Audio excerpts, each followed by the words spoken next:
Hello, this is Video Master Valery Levov for ChessLecture.com, and in our today's video I'd like to introduce you to a subject that we started last time, which was actually about the pawn structures, and specifically about the isolated pawns.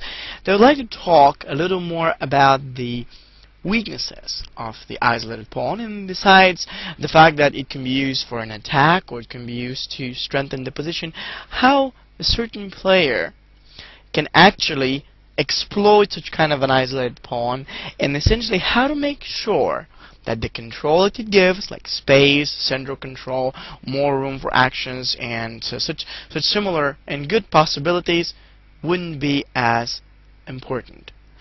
The game based on which I'd like to show you these concepts were actually played by Anatoly Karpov himself as black, and his opponent was the famous grandmaster and one of the strongest chess grandmasters in the 1970s and so. His name was Viktor Korchnoi.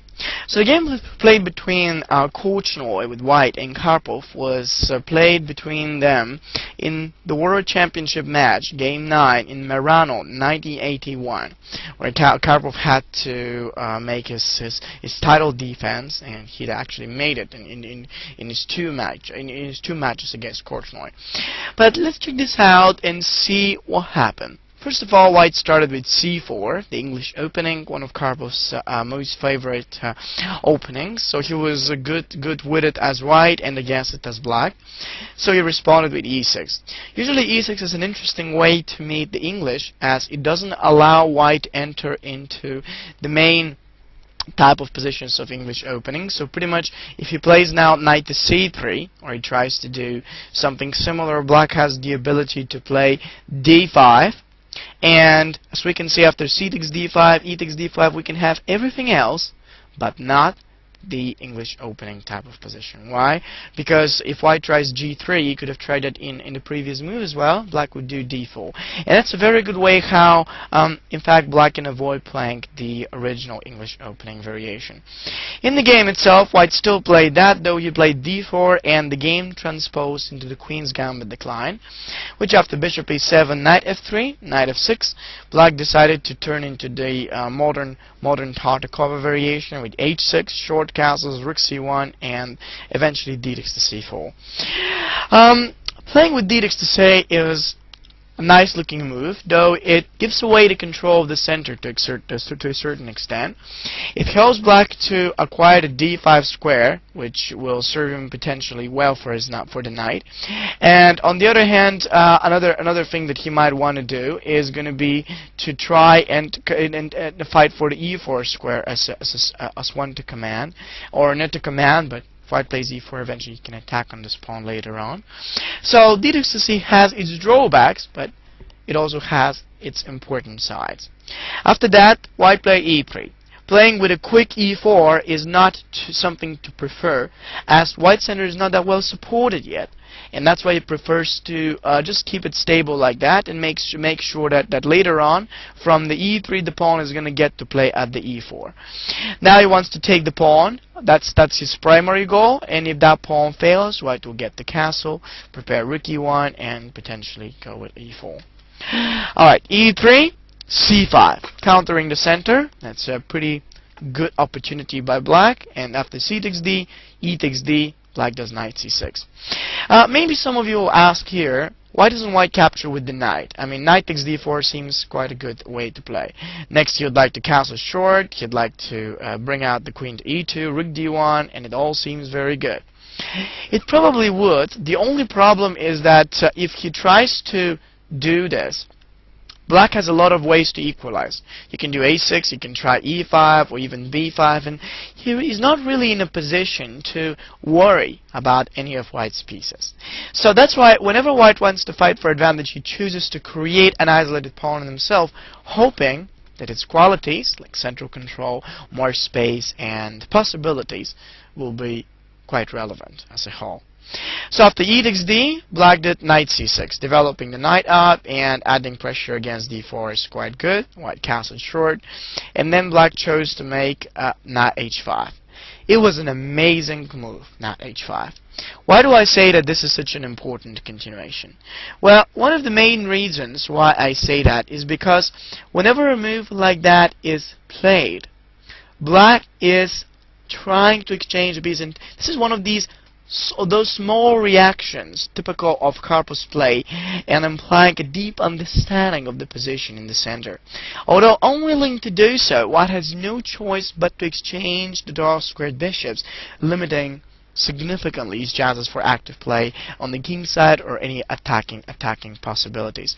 That's why I believe that one of the things white should have done against the move of knight to c6, or even before that, as it's theoretically correct. Essentially, white tries to go a bit differently here, and sometimes, like before rook to c1, there will be many players going with e3 right now, so he can take back the pawn, and this continuation is a bit older, and however, it's very interestingly showing how black should react and what he should do whenever white gets an isolated pawn like that. First, offering the exchange of those bishops. If white doesn't agree, then you have to give away not so much the exchange, but you have to give away the knight for a bishop. Exchange, recaptures, and possibly I think black may even do bishop f6, hoping to get his knight to e7, and maybe he can get to d5 after b6, bishop b7. It will be really good. So white didn't feel so comfortable, and he exchanged the bishops. Maybe not that comfortable, but after all, it's better than to give them away.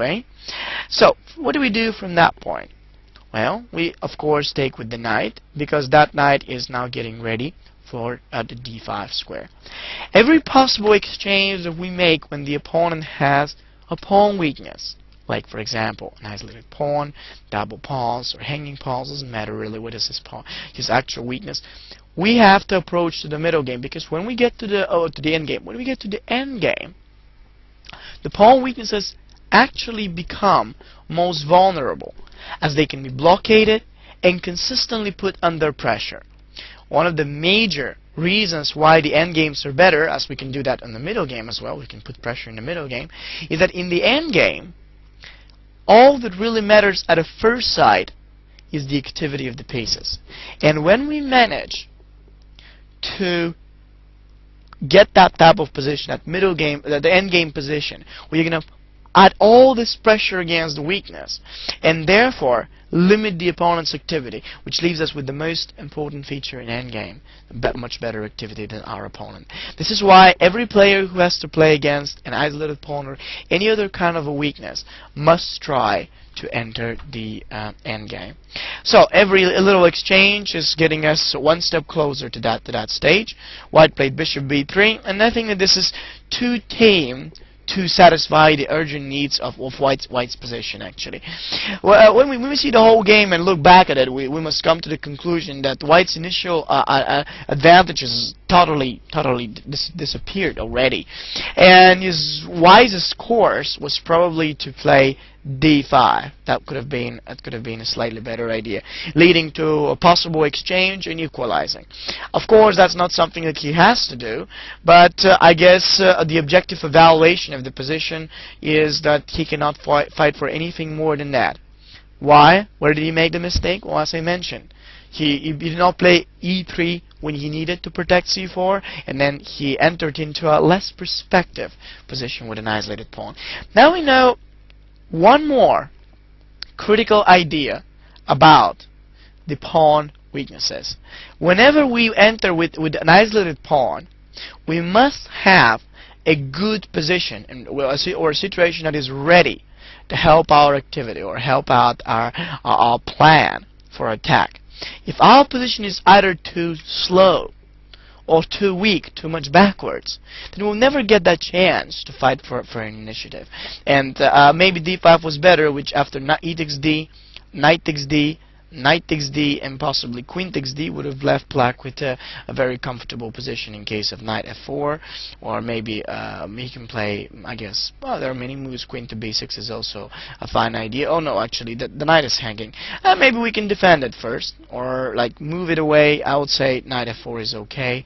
Queen e4, queen f6, so black's light square bishop can develop. Exchanging queens is also fine. In any case, black receives a very comfortable position and no problems at all. So there by default we can say he won the opening fight. Yet white didn't agree to that. He wanted to prove that he still has possibilities in the position, so he played bishop b3. Now, I'm going to ask you to do one thing when you're seeing this position. Pause the video and try to figure out black's most prospective plan to continue his development, finalize it, and plan the attack against white's pawn on d4. How would you suggest black should do this all? Provide your suggestions and in fact then resume the video so that I can give you the feedback of what white should do, and also explain what are the critical ideas that white may consider, and yet they're not as good.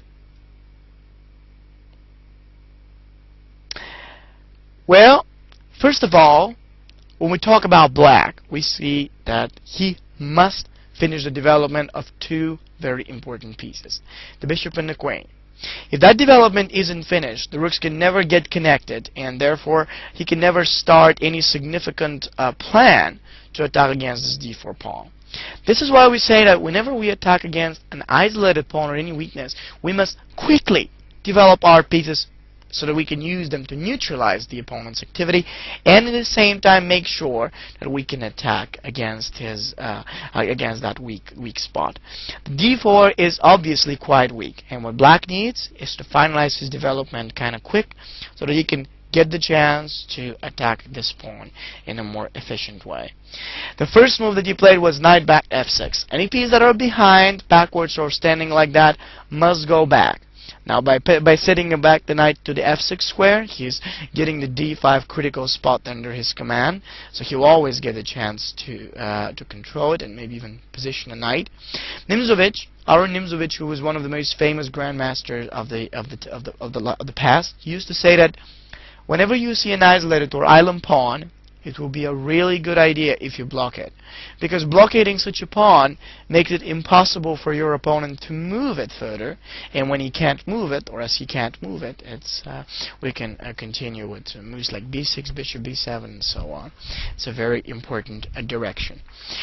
So after knight f6, white did knight e5, and which is the fastest way for black to develop the pieces? This was the question that was bothering black right now, and he actually discovered that the best way to do it should be when the quick bishop d7. Looks a little bit passive, but let's not worry. After all, this bishop is already protected, and black's scheme is the following. He wants to play rook c8, queen, possibly moving up to maybe we can even suggest b6, or even bishop c6, queen d6, rook to d8. When he does that, he'll be perfectly well placed to attack against d4, and as this knight is very flexible, it may either go to f5 or it may either go to d5, so he would choose exactly what's best. Where is white's activity? He seems to have none. So now we see what white is missing: resources. Now one other thing I wanted to tell you when you play against an isolated pawn is try always to come up with an outline. In chess, we often call outline the schematic way of like positioning our pieces on better squares, so that they can get ready to attack and they can become even more important or valuable. This is why black considered that by playing rook to c8, bishop c6, queen d6, and rook fd8, his piece will be very valuable at the side. And white, on the other hand, has a hard time finding an outline. The outline is like the 3 to 4 moves ahead of how he can develop the pieces. So he did queen e2, hoping to open rook d1 so that he can support the pawn, and yet black just continued. Rook c8, everything is going quite quickly, and another mistake by white. Not knowing what to do, white started making mistakes. Here I find it quite interesting to mention that the principle given by Mark Dvoretsky, one of the most famous chess trainers, who used to say, whenever good moves are not seen, the bad moves come quickly. And white didn't see any good moves, so he played knight e4, which, in my opinion, turns out to be a mistake. Black has already blockaded the isolated pawn, just as in the lines of the Queen's Gambit accepted, but with one crucial difference. The dark squared bishops have been exchanged, and That is a fact that actually favors black. The further exchanges are just a grist to black's mill. Instead of the natural rook c to d1, now white decides to exchange the knights, which is another kind of a bad idea because, as I mentioned just a moment ago, every exchange leads to a worse and worse kind of position. So black had nothing against it. He decided to trade, white recaptured, and there was the move bishop c6. Black has nothing against the fact that white can trade that bishop for his knight. Why? Isn't it an open position? So we value the bishop for the knight. Well, I guess that's right, but that knight on e5 is much stronger than the bishop because it's supported by the pawn. Of course, it doesn't do too much, but this powerful outpost is definitely something worth considering, and possibly white shouldn't have exchanged it. If I was white, I would have rather done a move of queen g4, which after bishop d5 could be met by bishop c2. But even in this case, I still believe that no matter how many good pieces white may keep, doesn't have anything as a potential or good possibilities. Black can play queen b6, is attacking b2, a2 is also hit by the bishop, which is pretty strong out there. White has absolutely nothing. Now, of course, I know that you're going to think, but where did white lose his resources? He didn't lose his resources. The position was like that. After the opening finished, white was having a very slow way to bring the pieces up and make them active. So in a way, whenever you enter with an isolated pawn, think about the features for both sides. Think about the time that it will be needed for both the attacking side to exploit an isolated pawn and the we can say the defending side, which will try to protect the pawn and at the same time organize a counter-attack. Whoever has the more faster ways to neutralize the opponent's plan and actually progress his own, like black, for example, in this case, neutralize white's attack and continues with his attack on the d4, he's very successful. So white exchanged it, and then black recaptured with the rook. More exchanges are good, and white, of course, didn't. He didn't want that. In case the rook trade, maybe white's intention is to take back with the pawn and connect those pawns, but it didn't happen. Queen d6 is going, so the plan is to bring the rook onto d8 and add some further pressure here. g3. There is just no meaningful job for the rook on the king side, and he's trying to open a little square, but doesn't matter. After g3, black plays rook d8, rook to d1, and now rook b6. It's a very nice move how black plays rook b6 because he just offered an exchange and now he's running away. But the truth is that he's not really running for the exchange. He just found out that when the rook comes on b6, it's ready to play on the b4, and it will practically be more effective than white's rook on c3, which will eventually move on to d3 and passively protect d4. By bringing the rook onto b4 and setting the knight on c6 or f5, white will consistently experience those difficulties with his central pawn, and that's more of the beginning and the end. From that point on, rook b4 is merely a decoy. Black has even a stronger way to make what we often call Aleichen's gun. By playing queen to d7, black is ready to triple the pieces, the three major pieces over the d-file, and now the pressure against the pawn on d4 is tremendous.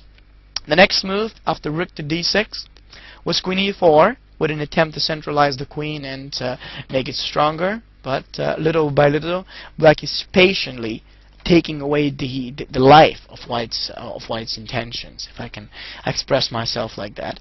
There's just no way how he can step up and cause some complications, so black is maneuvering and setting up each and every one of his pieces maximally powerful. The move of knight b4 now is definitely a good threat. If that rook is driven away, d4 is going to fail, and that made white to make another kind of mistake, which was bishop takes to d5. The bishop takes d5, rook takes d5, rook b3, and queen c6. We can see that now white is completely passive with no possibility to really make any counterplay, and the pressure on d4 is critical. After f4, in order to prevent maybe something of e5 that could help black to win this pawn, black didn't really care, because making your opponent to be as passive right there. So after basically playing f4, White was already in a pretty difficult position, so black went slowly. Remember, when you play such a game in which you have an advantage and you hold the pressure, don't hurry.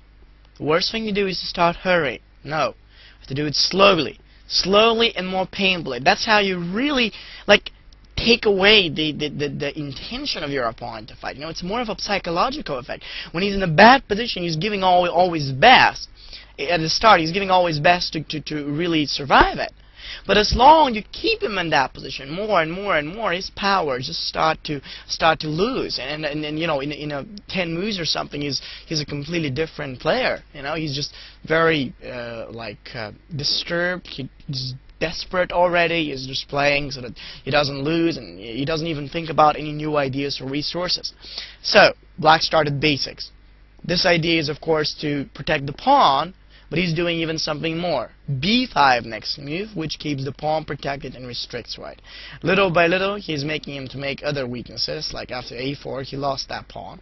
Even if white wasn't going to play a4, a5, I guess, would have happened, and these two pawns would proceed their moves until d4 falls. So b takes a, queen e3, a5, queen comes up to b5, and little by little, black takes the advantages until at the final stage, he breaks through with e5. This advance was sooner or later unavoidable. The position opens up, and now there is a second weakness that happens. White's king remains unprotected.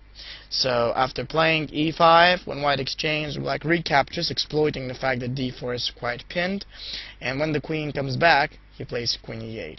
A smart move to transfer the piece very quickly towards the e file. It's now really easy to think about moves like rook e1, and quite straightforward to plan a development out there. White didn't really know exactly what he's supposed to play. So in the game itself, after that queen e8, white took on e5, after which black took the rook, and yeah, well, white won a pawn with from all these complications. Nevertheless, I have to say that there is no practical way where he can manage his possibilities. Queen c6, the threat on g2 is very dangerous, and after one check, black escapes. Queen b1, g6 blocks the check, and after queen f1, queen c5 check. Here, queen d5 check, and white's rook is failing. It's a fantastic game, which black managed to win because one of the major mistakes by white was the position, the passive position of his pieces. So whenever you play against an isolated pawn, try to do these all ideas. Develop quickly. Figure out an outline for your pieces. Neutralize the active opportunities for a successful attack by your opponent. And above all, keep it slow. Slow and secure. That's usually the best way how we can exploit any weakness, not only an isolated pawn. So thank you for following this video. I hope it was helpful for you to learn how to play against isolated queen's pawns. And specifically, we'll continue with more about the pawn structures and the specific plans within our next lecture. Thank you again, and see you next time.